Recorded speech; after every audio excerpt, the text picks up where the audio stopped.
నేను Devendra పండికర్ ఓసూరి, social activist. గత 30 సంవత్సరాలుగా నేను ప్రజా సమస్యల మీద పోరాటం చేస్తున్నాను. కొన్ని సక్సెస్ అవుతున్నాయి, కొన్ని అవటంలే.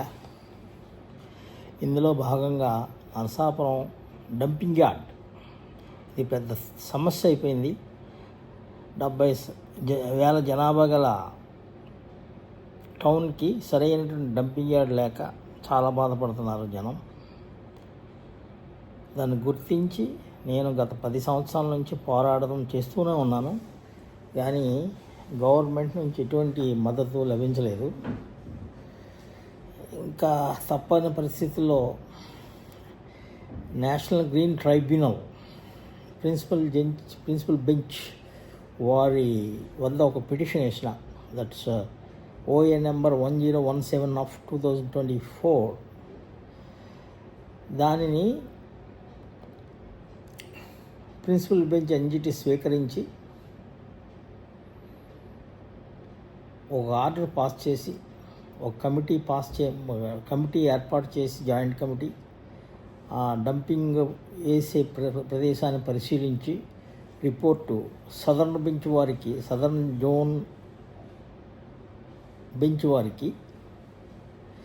జోనల్ బెంచ్ వారికి NGT చెన్నై వారికి ఆ రిపోర్టు సమర్పించవలసిందిగా ఆదేశించారు. దానిని సదరన్ జోన్ బెంచ్ వారికి ట్రాన్స్ఫర్ చేశారు. అది OA నెంబర్ 302 ఆఫ్ 2024గా నెంబర్ మారి అది ఇప్పుడు దాని మీద యాక్షన్ తీసుకోబడుతుంది. ఇది ఎలా ఉండగా, గత సంవత్సరం డిసెంబర్ 13వ తారీఖుని joint committee AP pollution control board, central pollution control board, district collector, municipal officials అంతా కలిసి వచ్చారు. అది మొత్తం ఏటుగట్టును పరిశీలించారు. ఏటుగట్టు ఇరువైపులా వేసినటువంటి గార్బేజ్ని పరిశీలించారు. దాని నివేదికను NGT southern zone bench Chennai వారికి OA నెంబర్ 302 ఆఫ్ 2024లో సబ్మిట్ చేశారు. దాని నిమిత్తం నేను చాలాసార్లు ఆర్గ్యూ చేశాను. NGT సదరన్ బెంచ్ వారు ఆ రిపోర్ట్ని 26/8/2025 లోపల అమలుపరిచి దాన్ని కంప్లైంట్స్ ఫైల్ చేయమని ఆదేశించారు. కానీ ఈ లోపల నరసాపురం మున్సిపాలిటీ వారు ఏమీ ఖాతరు చేయకుండా ఏటిగట్టు ఇరువైపులా గోదావరి పక్కన CRZ జోన్లో భయం లేకుండా, ఒక కోర్టు ఆర్డర్ ఉందని, NGT ఉందని భయం లేకుండా వాళ్ళు ఇష్టానుసారం వేసేస్తున్నారు. దాన్ని ఎవరో కూడా ఆపడానికి ప్రయత్నం చేయడం లేదు. మన రాజకీయ నాయకులు, సంఘ సేవకులు ఏం చేస్తున్నారో మరి నాకు తెలియదు. ఎన్నికల్లో ఓట్లు వేయించేసుకుని ఎమ్మెల్యేలు కదా వారి సొంత పనులు చేసుకుంటే కుదరదు. ఇక్కడ ప్రజాస్వామ్యంలో ప్రజల సమస్యలే చేయాలి మొదటి ప్రిఫరెన్స్గా.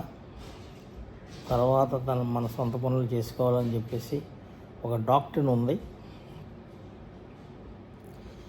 ఎనీహౌ 26/8/2025 లోపల వారిచ్చిన నివేదికను అమలుపరిచి దాని complaints national green tribunal south zonal బెంచ్కి చెన్నై వారికి సమర్పించాలి.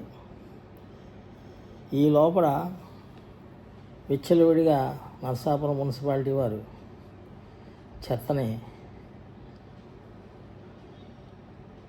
వేసేస్తున్నారు. దాన్ని ఆపడానికని మళ్ళీ ఒక పిటిషన్ పెట్టా. అదే కాకుండా అందులో ఓఏ నెంబర్ 302 ఆఫ్ 2024లో చాలా అనుబంధ పిటిషన్లు పెట్టా. ఒక పిటిషన్ ఏంటంటే section 17 of environmental protection act 1986 దాని ప్రకారం ఏదైనా ఆఫీసర్ నిర్లక్ష్యంగా డంపింగ్ చెత్తని డంప్ చేస్తే సిఆర్జెడ్ జోన్లో వారికి 3 సంవత్సరాల జైలు శిక్ష విధించబడుతుంది. అదే నేరం మళ్ళీ చేస్తే ఫర్ రిపీటెడ్ అఫెన్స్ 10 సంవత్సరాల వరకు జైలు శిక్ష సదర్ ఆఫీసర్కి వేయబడుతుందని ఒక పిటిషన్ పెట్టా.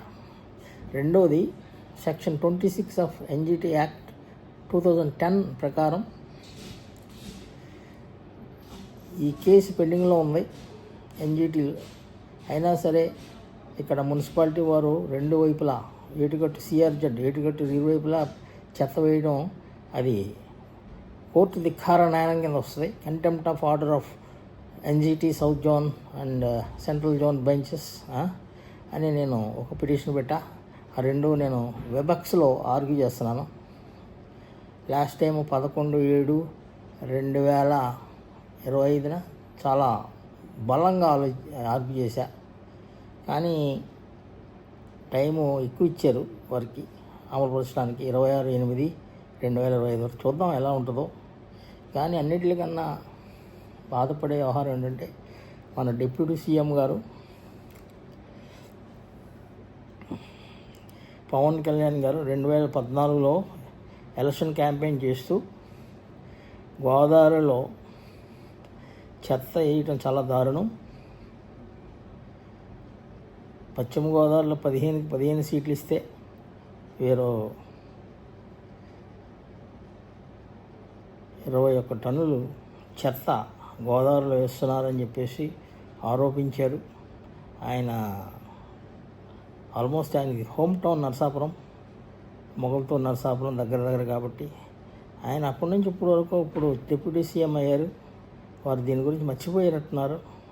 కొంచెం జ్ఞాపకం చేస్తే ఈ జర్నలిస్ట్ సోదరులు చాలా సంతోషంగా ఉంటుంది, అందరికీ ఉపయోగం. డంపింగ్ యార్డ్ గురించి వీరు ప్రయత్నమే చేయట్లేదు. దాని గురించి ఎక్కువ మీరు ఆసక్తి చూపి ప్రజలను చైతన్యపరిచి చేయవలసిందిగా ప్రార్థిస్తున్నాము. Thank you.